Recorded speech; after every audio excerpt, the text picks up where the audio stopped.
दोस्तों, क्या आप जानते हैं कि हमें पढ़ाई करते वक्त अक्सर नींद क्यों आने लगती है? आखिर इसकी क्या वजह हो सकती है? दरअसल हमारा दिमाग एक रिवॉर्ड सिस्टम पर काम करता है। जब भी हम कोई इंटरेस्टिंग चीज़ देखते हैं तो हमारे दिमाग से एक केमिकल रिलीज होता है जिसे डोपामाइन का नाम दिया जाता है, जिसकी वजह से हमें काफ़ी सारी खुशी मिलती है। इसके बरकस स्टडीज़ के दौरान ये खुशी वाला केमिकल खारिज नहीं होता, क्योंकि पढ़ाई के दौरान हमें बोरियत ज़्यादा होती है। इसलिए हमारा दिमाग हर वो कोशिश करता है जिसके बाद उसे डोपामाइन ज़्यादा मिले।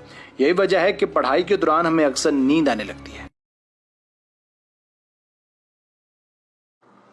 दोस्तों, क्या आप जानते हैं कि मोबाइल टावर्स के ऊपर ये ड्रम्स नुमा चीज क्यों लगाई जाती है? आखिर इसका मकसद क्या होता है? ये डेकोरेशन के लिए हरगिज नहीं होते, बल्कि इनका काम बहुत अहम होता है। ये चीज उन रेडियो वेव्स को भी कैप्चर करते हैं जो हमारी आवाज का एक कन्वर्टर फॉर्म होते हैं। कैप्चर करने के साथ ये उन रेडियो वेव्स को ट्रांसमिट भी करता है, जिसकी मदद से आप अपनी आवाज को दुनिया के किसी भी कोने में पहुंचा सकते हैं। यानी आप कह सकते हैं कि ये एक किस्म का एंटीना होते हैं जिसके बगैर हम मोबाइल फोन के इस्तेमाल का सोच भी नहीं सकते।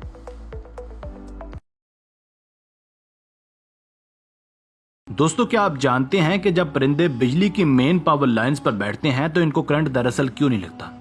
इसकी दो वजूहत होती हैं। पहली वजह यह कि परिंदे अल्लाह ताला की कुदरत से बैड कंडक्टर ऑफ इलेक्ट्रिसिटी होते हैं, यानी इनके जिस्म में बिजली का असर बहुत कम होता है। जबकि दूसरी वजह यह है कि परिंदे तारों के सिर्फ एक ही हिस्से पर अपना पांव रखते हैं, जिस वजह से करंट दोनों साइडों से पास नहीं हो पाता और परिंदों को कुछ भी नहीं होता।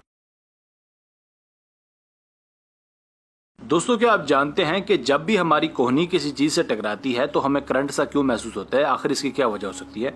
दरअसल हमारी एल्बो में एक नस होती है जो दिमाग तक सिग्नल्स को लेकर जाती है, लेकिन ये नस बाकी नसों की तरह प्रोटेक्टेड नहीं होती, बल्कि अनप्रोटेक्टेड होती है। इसलिए जब भी हमारी कोहनी किसी चीज से टकराती है या दबती है तो सिग्नल्स कुछ देर के लिए रुक जाते हैं। इसीलिए हमें झुंझुनाहट महसूस होती है, जिसे हम करंट कहते हैं।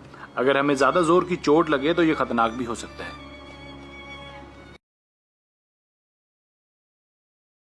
दोस्तों, क्या आप जानते हैं कि टेनिस बॉल्स के ऊपर ये कर्व्स क्यों होते हैं? आखिर इसकी क्या वजह होती है? दरअसल टेनिस बॉल दो सर्कुलर शेप के रबर के जोड़ने से बनता है।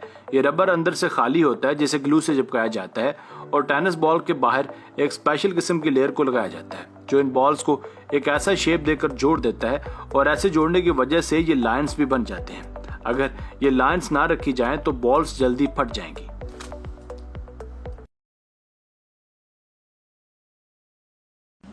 दोस्तों, क्या आप जानना चाहते हैं कि दौरान परवाज अगर एयरप्लेन का दरवाजा खुल जाए तो क्या होगा?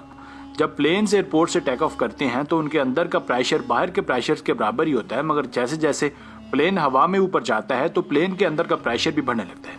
अगर प्लेन का गेट गलती से या किसी टेक्निकल इश्यू की वजह से खुल जाए, जो तकरीबन नामुमकिन होता है, तो फिर हर चीज धर्म भरम हो जाएगी और मुसाफिर समेत हर चीज हवा में बिखर जाएगी और मरहूमीन को पहचानना नामुमकिन हो जाएगा।